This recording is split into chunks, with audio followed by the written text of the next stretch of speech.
Hello everyone. Lecture 15 में हम discuss करेंगे ट्रांसमिशन लाइन का जो रिमेनिंग पार्ट है, derivation for transmission line in term of voltage and current. ठीक है, लास्ट लेक्चर में हमने ये डिस्कस किया था इसका concept of the transmission line, है ना, basic principle of transmission lines. ठीक है, और इसके इक्विवेलेंट सर्किट ऑफ द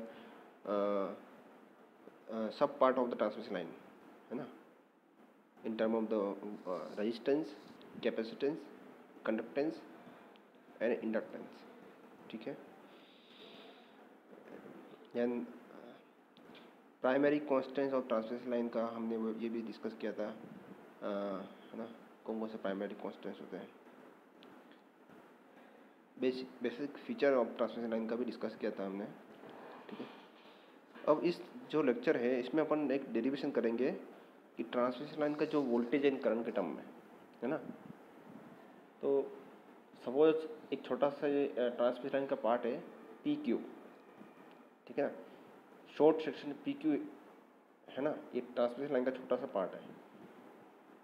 और इसमें हमको जैसे ये पी क्यू पॉइंट पे जो पी पे करंट आई इंटर कर रही है और इसका जो वोल्टेज है वी है ना, यानी कि ए बी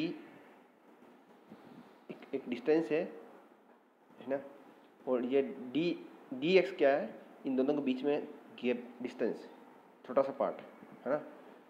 तो इसमें जो पॉइंट पी है यहाँ पे जो करंट है वो आई है, एट क्यू पे current I plus D I, यानी कि कुछ पार्ट करंट इंक्रीज हो रही डिक्रीज अपन को पता नहीं, ठीक है ना, लेकिन मैंने इसको प्लस ऐड कर दिया। हाँ, डी आई में भी पॉजिटिव, डी आई में भी निगेटिव, है ना। और यहाँ जो वोल्टेज है पी पे वोल्टेज है वी है और क्यू पे voltage V plus D V. ठीक है, तो ये दो पार्ट हो गए, ये सेंडिंग एंड एंड ये आउटपुट लोड एंड। ठीक है, तो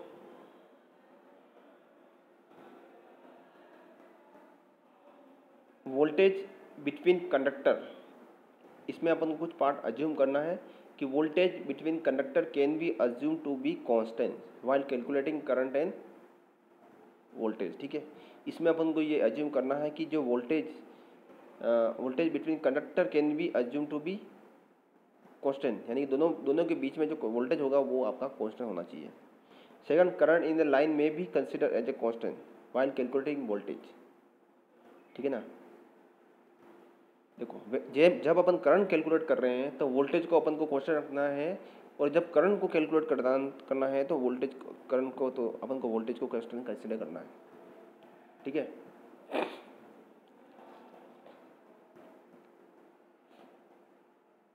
assuming that the constant do not vary in the small length dx and denoting voltage and current as ये vi and v plus dv and second part i plus di। Series impedance जो line का होगा वो होगा r plus जे omega L, है ना, और ये हमेशा हमने इन टर्म ऑफ मीटर होगा ना, तो उसको मल्टीप्लाई बाय डी एक्स कर दिया। शंट एडमिटेंस होगा जी प्लस कंडक्टेंस प्लस जे ओमेगा सी। ठीक है, यानी कि कहने का मतलब जो इसका जो सीरीज इम्पीडेंस होगा वो होगा आपका R plus J omega L, and shunt होगा वो आपका जी प्लस जे omega C multiply D x.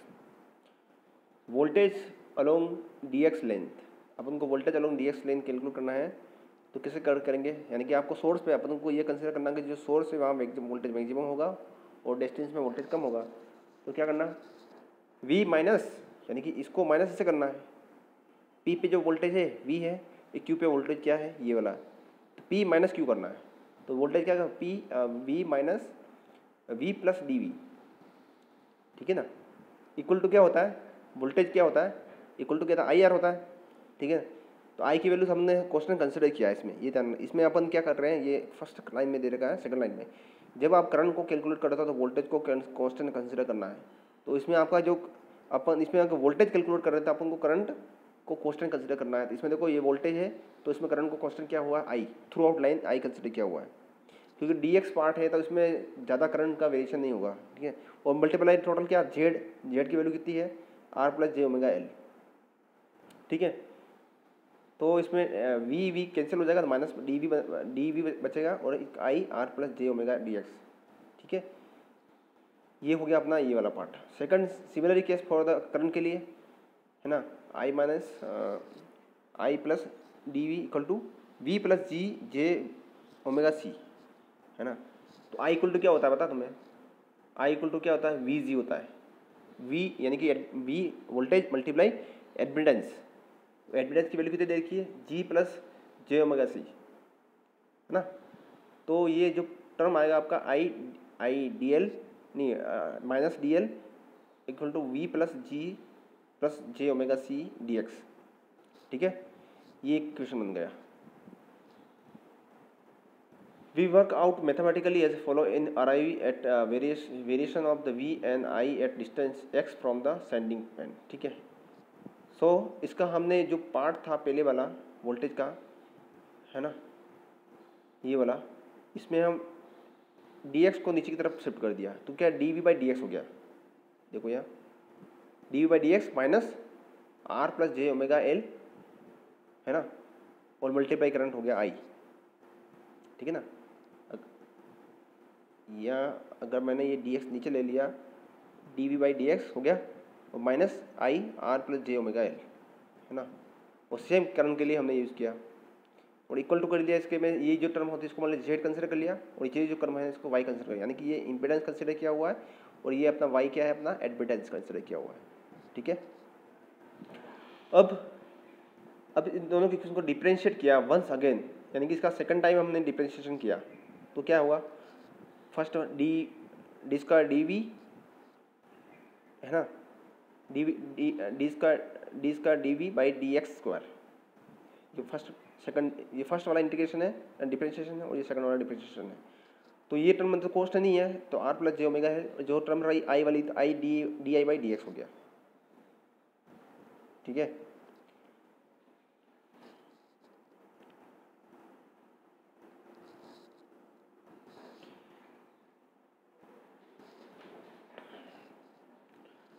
अब एक चीज़ देखो इसमें I D I by D x, अब ये D I by D x यहाँ दे रखा है, ये टर्म अगर इसमें अपन पुटअप करें इस वाली इक्वेशन में D I by D X इसमें है ना, तो इसमें जो रहेगा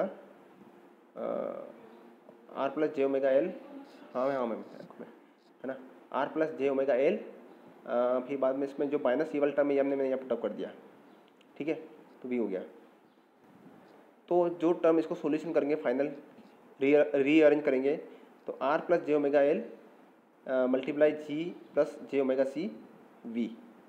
ठीक है ना, तो ये एक टर्म बन गई और इसको अपन लिखे जे वाई प्लस वी, नहीं वाई वी, जे इम्पिडेंस हो गया और एडमिटेंस हो गया, वाई हो गया। तो इक्वेशन ये है। ठीक है, सिमिलरली हमने ये इक्वेशन अपन अप्लाई करेंगे अगर करंट के लिए, ये वोल्टेज के लिए था तो करंट के लिए अप्लाई करेंगे ये बनेगा। ठीक है ना, the solution of second order differential equation है ना, अगर आपने मैथमेटिक्स पढ़ा होगा तो सेकंड ऑर्डर अगर डिफरेंशियल इक्वेशन करना है इसका सॉल्यूशन क्या होगा और इसका क्या सॉल्यूशन होगा, तो सेकंड ऑर्डर का डिफरेंशियल इक्वेशन ये होता है वी एक्स और आई के लिए होता है, सिमिलरली वी एफ आई के लिए सेम होगा, ए कोई क्वेश्चन है ई की power P x plus B E minus P x.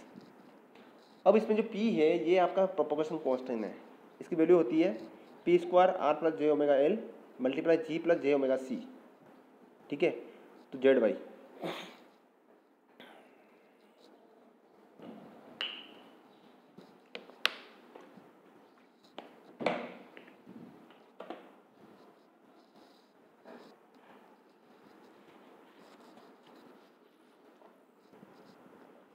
Okay. तो ये आपका काम हो गया है ना, यहाँ तक हो गया आपका आई वी की value in term of the second order differential equations. ठीक है, और ये जो प्रोपोर्शनल क्वेश्चन की वैल्यू होती है वो इक्वल टू होती है जेड वाई है ना, जेड और वाई का मल्टीप्लाई होता है। ठीक है, तो इस शॉर्ट फॉर्म में हम इसको अपने ऐसे भी लिख सकते हैं, जो इक्वेशन होती है इसकी वैल्यू क्या पी है ना, पी और इसकी क्या है, हाँ तो पी स्क्वायर वी या d i square by D x square का equal to p i square, p square i, ठीक है। सो पी बेसिकली क्या है, कॉम्प्लेक्स क्वांटिटी आपका, ठीक है। तो ये जो फाइनल टर्म आई अपनी v equal to a E minus P x plus B E plus P x, similarly i के लिए भी आएगा c e minus P x plus d e plus P x, first term और second term. और a B C D क्या है, आपके एक कॉन्स्टेंट वैल्यू है ना। तो ये बेसिक इक्वेशन है इसका करंट एंड वोल्टेज के टर्म में, है ना। अब एक general solution of the transmission line terminate with any load impedance Z R. अगर आपका ट्रांसमिशन लाइन है वो टर्मिनेट हुआ है किसी जोड़, यानी कि ये जो बी वाला पोर्शन है यहाँ पे मैंने किसी को लोड लगा दिया है ना, और लोड की वैल्यू जेड एल है, जेड आर है, तो फिर क्या रहेगा, load impedance is not equal to the characteristic impedance Z not. इसमें अपना कंसिडर किया कि लोड इम्पीडेंस ये अपना जेड जो कैरेक्टरिस्टिक इम्पीडेंस है उसकी इक्वल टू कंसिडर नहीं किया है ना। और जेड जो वैल्यू है, जेड नॉट की वैल्यू हमने अपन नेक्स्ट लेक्चर में अपन इसका डिफाइन करेंगे कि जेड कैरेक्टरिस्टिक इम्पीडेंस क्या होता है ना। ये कैरेक्टरिस्टिक इम्पीडेंस का सबसे बड़ा रोल रहता है ट्रांसमिशन लाइन में। तो अपन इसका नेक्स्ट लेक्चर में पूरा इसका पूरी डिटेल में स्टडी करेंगे इसके बारे में। So the general equation of the voltage and current given दे रखा है ये V equal to a E minus P x plus B e p x, है ना, उसी के लिए दे रखा है। तो इसमें क्या करना है, transmission line terminate with load impedance Z, और इसमें ये कंसिडर किया Z R not equal to Z not. तो ये वी एक्स सोर्स वोल्टेज है और यहाँ जो है वोल्टेज है, जो ये मिडिल पार्ट में जो वोल्टेज वी एक्स है ना, in term of the x, x का डिस्टेंस है, एक्स डिस्टेंस पे इसका वोल्टेज कितना हुआ वी जेड नॉट, ठीक है। तो हमने अप्लाई किया पहले वाले जो वही कंसेप्ट यूज किया इसमें, तो ये इक्वेशन आएगा minus D we by D X I R J plus omega है, ठीक है। हाँ, इस सेम जो पहले वाली इक्वेशन थी उसको यूज़ किया हुआ हमने। तो इसको अगर डिफ्रेंशिएट करेंगे विथ रेस्पेक्ट टू एस के रेस्पेक्ट में, और अपन जो टर्म आई की वैल्यू है,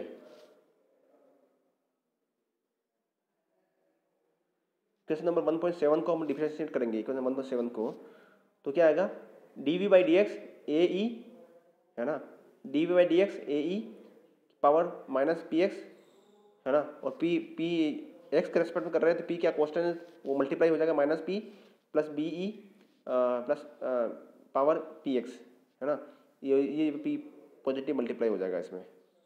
अब इसमें क्या करना है, जो डी वी की वैल्यू है हमने यहाँ से उठा के पुटअप किया है, ये वाली वैल्यू यहाँ पे, तो डी वी इक्वल टू क्या minus r d we by D x equal to क्या minus i are plus J omega l, इन दोनों को इक्विवेलेंट इक्वल किया है,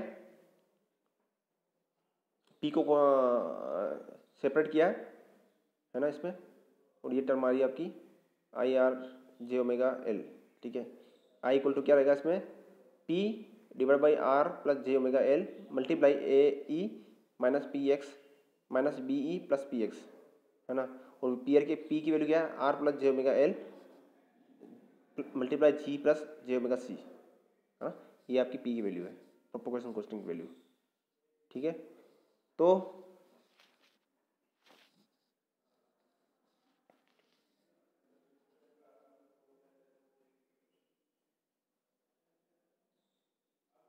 अगर मैंने पी की वैल्यू यहाँ पुटअप कर दिया तो वो जो टर्म बनेगी ये वाली टर्म बनेगी, है ना, ठीक है। इसमें क्या रहेगा कि ये वाली टर्म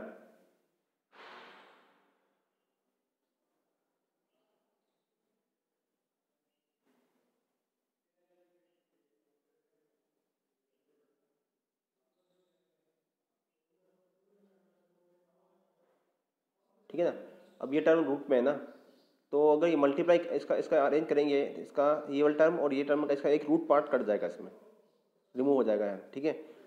और रिमेनिंग पार्ट बचेगा इसका g plus J omega c divide by are plus J omega L multiply ये टर्म आ जाएगा, ठीक है। और इस टर्म को अपन जो लिखते हैं जेड नॉट इक्वल, ये कैरेक्टरिस्टिक इम्पिडेंस है, इसको हमने इस तरह से लिखा जाता है R plus J omega L divide by G plus J omega C, ये कैरेक्टरिस्टिक इम्पिडेंस को इस तरह से हम लिख सकते हैं। ठीक है। और इसमें क्या है, और अब इसको जो ये अगर जेड नॉट की वैल्यू इसमें पुटअप करने से जो टर्म बनेगी ये वाली, i equal to 1/z0 multiply A E minus P x minus B e pre x. ठीक है। अब हमने ये ट्रिग्नोमेट्री में पढ़ा था hyperbolic function of the cosine है साइन फंक्शन का। ठीक है। तो कोसाइन का जो कोसाइन टर्म होती है वो होती है ई की पावर एक्स प्लस ई की power minus x divide by 2 होता है ना। और साइन क्या होता है, ई की पावर एक्स माइनस ई की power minus x by divide by 2 होता है। तो इस टर्म में अगर ये टर्म पी है ना, पी भी वो इंक्लूड कर रहे हैं, तो ये टर्म आएगा ई की पावर फॉर कोसाइन के लिए आएगा हाइपरबोलिक कोस आएगा ई की पावर पी एक्स प्लस ई की power minus P x divide by 2, और सेम साइन के लिए होगा ई की पावर पी एक्स माइनस ई की power minus P x by divide by 2। ठीक है, ये टर्म आएगा। ठीक है। तो अगर मैं दोनों का माइनस करूँगा साइन कोसाइन और कोस और साइन का, तो ये टर्म 1/2 ये टर्म आएगी। इसमें से क्या होगा, ये वाली टर्म और ये वाली टर्म कैंसिल हो जाएगी। तो जो टर्म बचेगी आपकी 2 से 2 कैंसिल हो जाएगा, 2 ये वाली 2 टर्म बचेगी है ना, पॉजिटिव टर्म नहीं सॉरी नेगेटिव टर्म तो बच जाएगी और ये बाकी कैंसिल हो जाएगी। तो जो आपका टर्म बचेगा माइनस ई की पावर माइनस पी एक्स। ठीक है।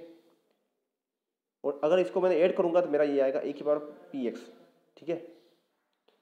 तो अगर हमने जो इक्वेशन है, ये जो सॉल्यूशन मैंने निकाला अभी आपका, ये मुझे कहाँ रखना है, करंट और वोल्टेज वाली इक्वेशन में है ना। कोस और साइन का एड वाला ये वाला पॉइंट रहेगा और माइनस वाला ये रहेगा। तो ये वाली जो इक्वेशन है 1.12 वाली, ये अपन को यहाँ रखनी है। बेसिकली हमने इसका सॉल्यूशन करना वी वाली में, तो ये ई की वैल्यू यहाँ रखेंगे और ई की वैल्यू अगर यहाँ रखेंगे तो अपना वी और आई की वैल्यू मिल जाएगी अपन को। ठीक है। तो मैंने यही इक्वेशन यहाँ पे रखी मैंने ए है ना, और ये इक्वेशन रखी ई की पावर माइनस वाली और प्लस बी पॉजिटिव वाली वैल्यू। ठीक है। तो इसको वापस सिंप्लीफाई करेंगे अपन, इस इक्वेशन को सिंप्लीफाई करेंगे तो ये इक्वेशन आएगा है ना। और सेम हम आई के लिए भी अप्लाई करेंगे तो आई के लिए ये वैल्यू मिलेगी। ठीक है। अब क्या है, यहाँ तक अपन को मिल गया equation. Now the condition at the input end is known as x equal to 0 है ना। एट इनपुट पे x इक्वल टू 0 पे वोल्टेज वोल्टेज क्या रहेगा, Vs रहेगा, इन करंट क्या रहेगा, Is रहेगा।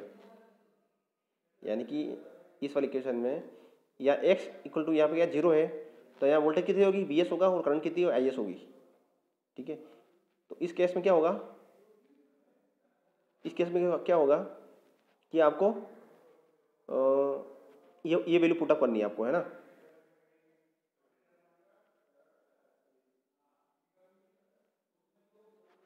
इसमें आपको क्या करना है, इस वाली इक्वेशन में वोल्टेज वाली इक्वेशन में x इक्वल टू 0 पुटअप करना है। 0 पुटअप करके क्या बचेगा आपका, cos 0 है ना। तो ओनली कांस्टेंट टर्म बचेगी ए बी प्लस बी, और साइन की पावर x, साइन x 0 होगा तो ये साइन की पावर टर्म 0 हो जाएगी। तो ओनली v की वैल्यू मिलेगी वी ए प्लस बी, और आई की वैल्यू मिलेगी आई एस, ये टर्म रहेगी a माइनस बी, और ये टर्म कैंसिल हो जाएगी। तो जो टर्म होगी a minus B divide by Z not. ठीक है। तो अपन को क्या मिला, इससे क्या मिला है, वी एस की वैल्यू मिल गई और आई एस की वैल्यू मिल गई इन टर्म ऑफ ए और बी। तो इन दोनों को इक्वेशन को सोल्व करके अपन a और b की वैल्यू निकाल देंगे। ठीक है। और वही a b की वैल्यू अपन अगर इस इक्वेशन में रखेंगे v वाली और i वाली वैल्यू में है ना, a b की वैल्यू अपन यहाँ पुटअप किया। ठीक है। और a माइनस बी की वैल्यू यहाँ पुटअप किया, तो मेरा क्या मिलेगा, v मिल जाएगा। और सिमिलरली अगर i वाली इक्वेशन में अगर a माइनस बी की वैल्यू रखी और a प्लस बी की वैल्यू रखी तो मेरा i मिल गया। तो ये तुम्हारी जो ये फाइनल इक्वेशन है, यही आपकी ट्रांसमिशन लाइन की वोल्टेज एंड करंट फॉर्म में इक्वेशन है। ठीक है।